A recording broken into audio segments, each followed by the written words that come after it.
देश के विकास में मध्य वर्ग का ज्यादा योगदान होता है। नौकरी पेशा और प्रोफेशनल तबका ईमानदारी से अपना टैक्स अदा करता है, लेकिन इस बार बजट में मोदी सरकार मध्य वर्ग पर मेहरबान दिखाई दी है। पीएम मोदी ने बजट घोषणा से एक दिन पहले इसके संकेत भी दे दिए थे। मोदी सरकार की सौगात से मध्य वर्ग की खर्च करने की क्षमता बढ़ेगी और देश की अर्थव्यवस्था को बढ़ावा मिल सकेगा। मिडिल क्लास को मोदी सरकार ने उम्मीदों से भी बड़ा तोहफा दे दिया है। कहा जा रहा है कि मोदी सरकार ने मिडिल क्लास को अमृत स्नान करवा दिया है। 12 लाख तक की आय पर मोदी सरकार ने इनकम टैक्स जीरो कर दिया है और टैक्स स्लैब में बदलाव कर दिया है। वित्त मंत्री निर्मला सीतारमण ने लगातार 8वीं बार बजट पेश किया और सरकार ने मिडिल क्लास पर सौगातों की बौछार कर दी है। इसमें मिडिल क्लास को सबसे बड़ी राहत 12 लाख की सालाना आमदनी को टैक्स फ्री करके दिया गया। अगर सालाना आय 12 लाख है तो नए टैक्स स्लैब के मुताबिक 60,000 रुपए टैक्स बनता है, जो पहले 80,000 रुपए बनता था। इनकम टैक्स की धारा 87A 60,000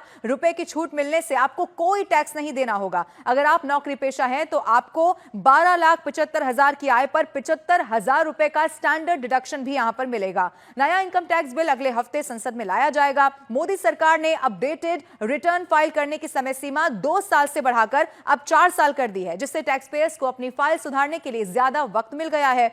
संसद में बजट पेश होने के साथ ही अब इस बात की भी चर्चा ने जोर पकड़ लिया है कि सरकार ने मिडिल क्लास पर सौगातों की बौछार कर दी है। तो क्या भारतीय रिजर्व बैंक यानी कि आरबीआई की जो रेपो रेट है उसमें कटौती करके अपनी दरियादिली यहां पर दिखाने वाला है? यह चर्चा इसीलिए भी की जा रही है क्योंकि रेपो रेट तय करने के लिए आरबीआई मौद्रिक नीति समिति की बैठक 5 से 7 फरवरी के बीच होना निर्धारित है। अब शहरी विकास, खनन, वित्तीय क्षेत्र, बिजली और इंफ्रास्ट्रक्चर जैसे 6 क्षेत्रों में सुधार के प्रावधान इसमें किए गए हैं।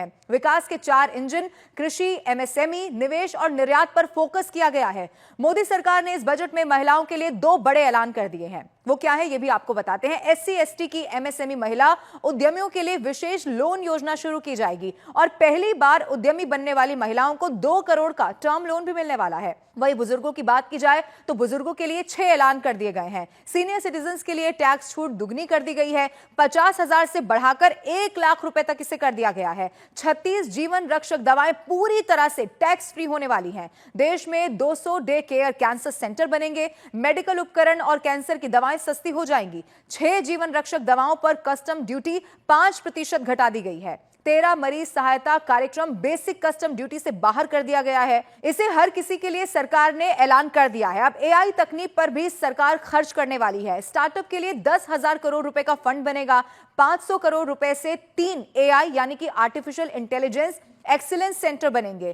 इसके अलावा मेडिकल एजुकेशन में अगले 5 साल में 75,000 सीटें भी बढ़ने वाली हैं। देश में 23 आईआईटी में 6500 सीटें बढ़ाई जाएंगी। मेडिकल कॉलेजेस में 10,000 सीटें बढ़ेंगी। इसके अलावा पीएम रिसर्च फेलोशिप के तहत 10,000 नई फेलोशिप दी जाने वाली है। देश में ज्ञान भारत मिशन शुरू होगा। 1 करोड़ मैन्युस्क्रिप्ट का डिजिटलाइजेशन होगा। Make in India, make for world को इससे बढ़ावा देना की जो विजन है वो सरकार का है। इसके अलावा स्किल बढ़ाने के लिए 5 राष्ट्रीय स्तर के सेंटर भी बनाए जाएंगे। सभी सरकारी माध्यमिक विद्यालयों, प्राथमिक स्वास्थ्य केंद्रों को ब्रॉडबैंड कनेक्टिविटी भी मिलने वाली है। मोदी सरकार ने बजट में किसानों के लिए 11 बड़े ऐलान कर दिए हैं। किसान क्रेडिट कार्ड, केसीसी की लिमिट 3 लाख से बढ़ाकर 5 लाख रुपए कर दी गई है। इसके अलावा देश में पीएम धन धान्य कृषि योजना शुरू होगी। 100 जिलों को इससे सीधा फायदा होने वाला है। इसके अलावा डेयरी और मछली पालन के लिए 5 लाख रुपए तक का लोन मिल सकेगा। आपको यह भी बता दें, समुद्री उत्पाद सस्ते होंगे। कस्टम ड्यूटी 30% से घटाकर 5% कर दी गई है। अंडमान निकोबार, गहरे समुद्र में मछली पकड़ने को बढ़ावा मिलेगा। बिहार के किसानों की मदद के लिए मखाना बोर्ड का गठन होगा। इसके अलावा मिथिलांचल में पश्चिमी कोसी नहर परियोजना शुरू होगी। 50,000 हेक्टेयर क्षेत्र के किसानों को इससे सीधा फायदा होगा। दालों में आत्मनिर्भरता हासिल करने के लिए 6 साल का मिशन शुरू होगा।